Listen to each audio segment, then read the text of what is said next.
today we will discuss about exclusive OR. We have already seen conjunction, disjunction, what are the conditional statement. So first of all, exclusive OR. Exclusive OR. Will denote exclusive OR by this plus and the circle sign. Okay.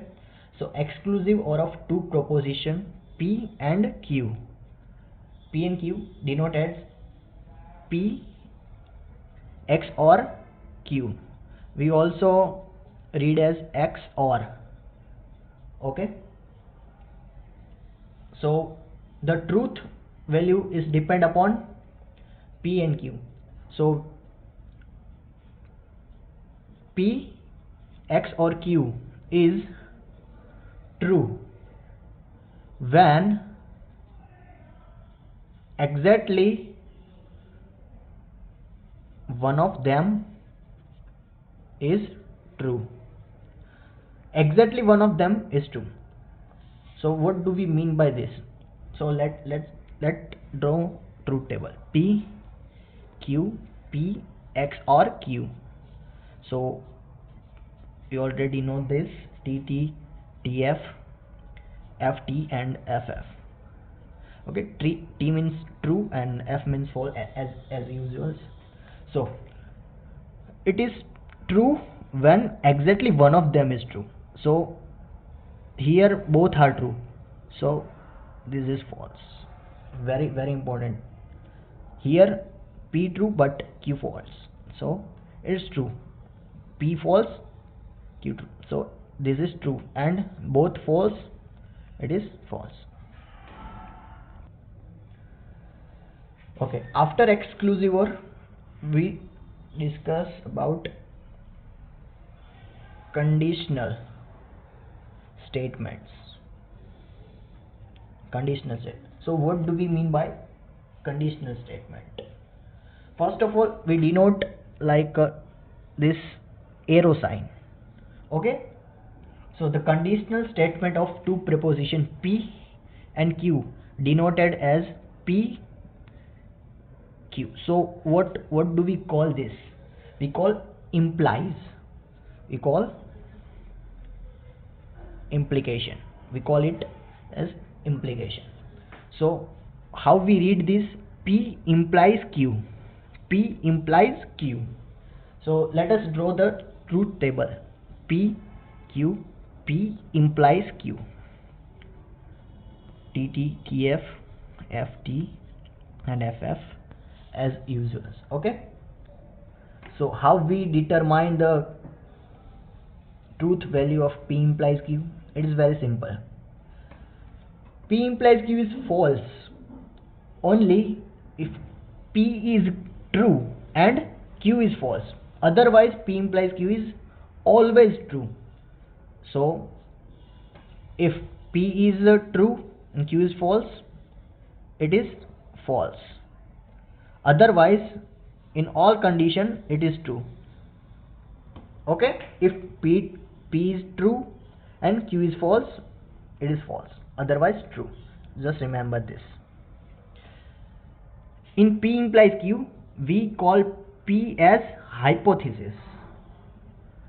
Hypothesis, and Q is conclusion. These are some alternative names of P means hypothesis and Q means conclusion. We will also call P implies Q as if P then Q. Let me write if P then Q. Now it is very easy language. If P then Q. We'll just say that if P is true and Q is false, then our statement is false. Otherwise in all condition it is true. Just take if P true and Q true, our statement is true. Okay, if P false, then it is not depend upon Q. Q may be true, Q may be false, our statement is true.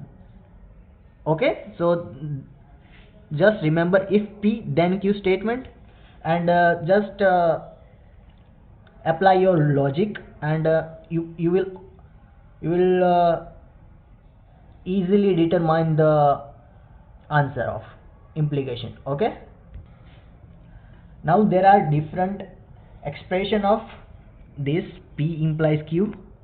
So let me write it. We have already seen if P then Q, if P Q, P implies Q, Q if P. There are some more. Q when P, Q whenever P, Q follows from P,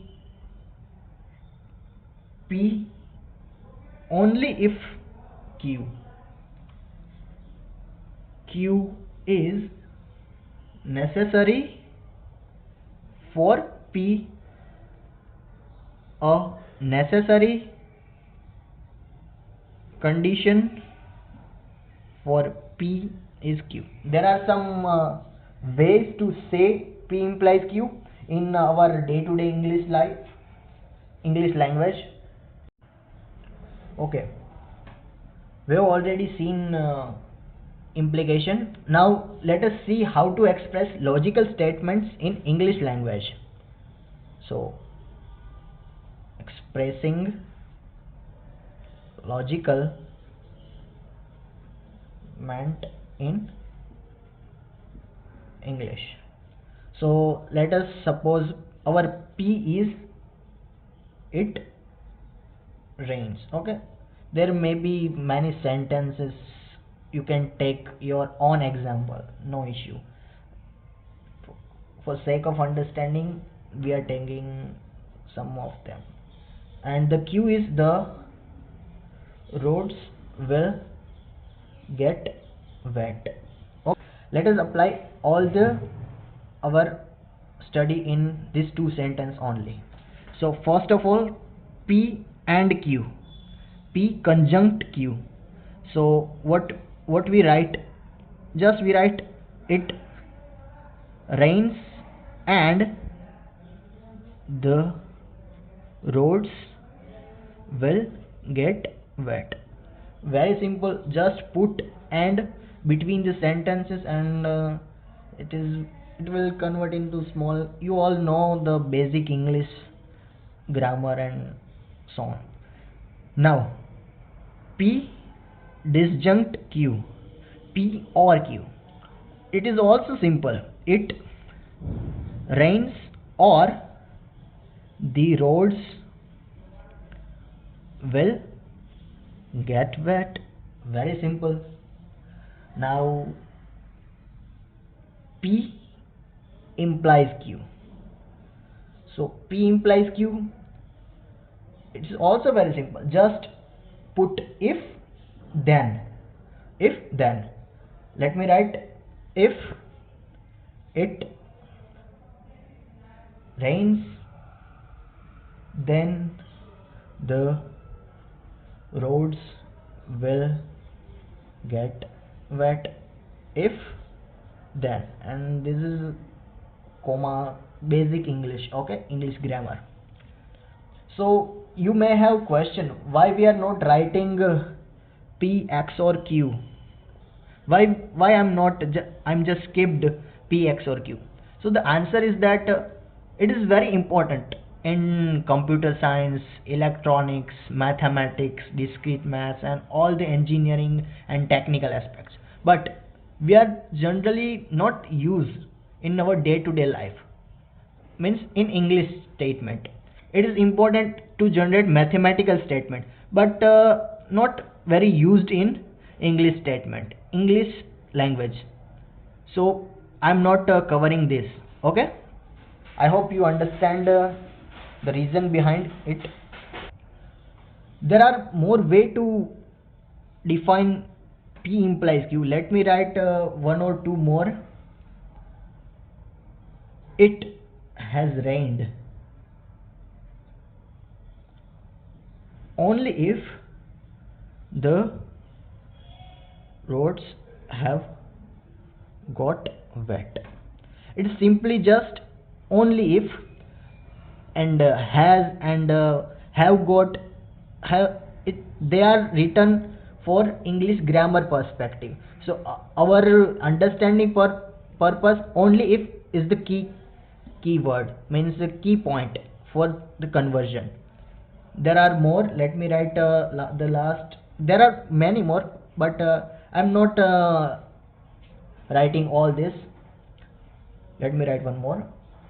For the roads to get wet, it is sufficient to have rain.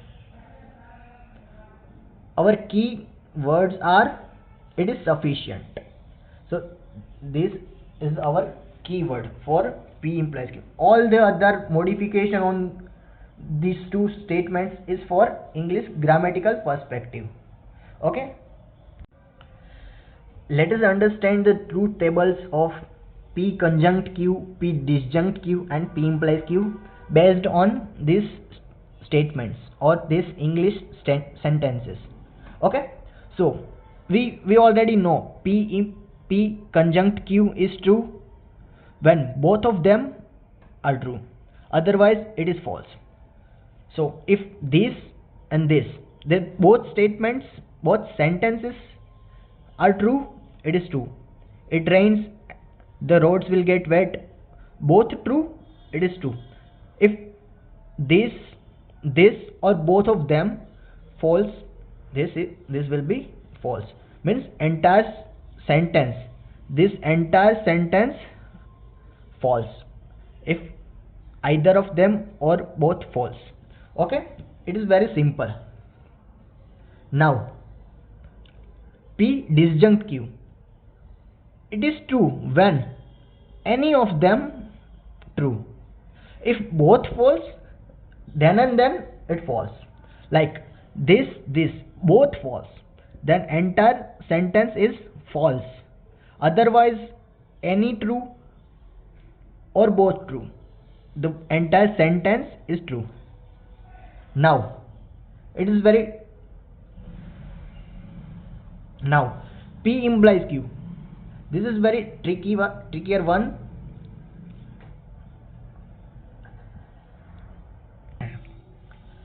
Now P implies Q, it is just a trickier one. If it rains, then the road will get wet. We need to see first sentence, just see its truth value. If it is true, we need to check second one. If it is true, then true. If first true and false, other one is false, the entire sentence false. And if first one is false, we don't need to check second, just entire statement is true. Let me write just here. If this is true, we need to check. Okay, we have to check this is true or false. If it is true, then true. If false, it will be false. If first one is true, sorry, if first one is false, then we don't need to check this, just say sentence is true. Okay, we don't need to check. Let me write once again, false and entire statement is true. We don't need to check this second one. So understanding of mathematics is easier, much easier, if we keep these examples in our mind and just say loudly this sentence and think some logically. So it will be very easier to understand these mathematical concepts. Okay, thank you.